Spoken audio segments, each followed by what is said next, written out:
Mời khoảng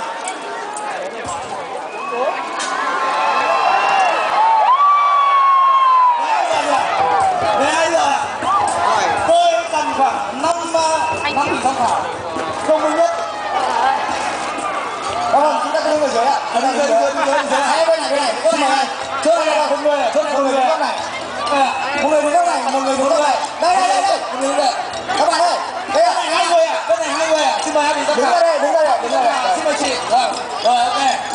Hãy nhắc cho tôi những người nào mà làm sai. Chị hãy quay xuống, mời lên đây xuống. Quay xuống tất cả mọi người.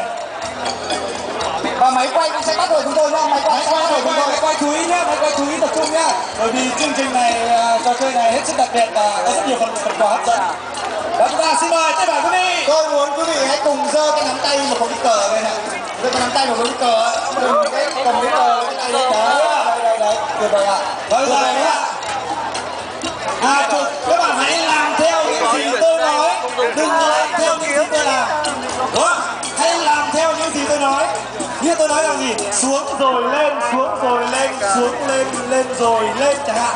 Đúng không ạ? Thì quý vị, tôi nói lên thì quý vị giơ tay lên, mà tôi nói xuống thì quý vị giơ tay xuống, đúng không ạ?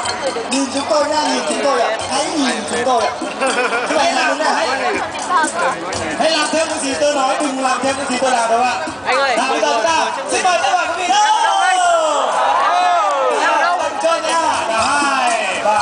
Xuống rồi lên, xuống rồi lên, xuống lên rồi lên, xuống rồi lên, xuống rồi lên, xuống lên rồi xuống.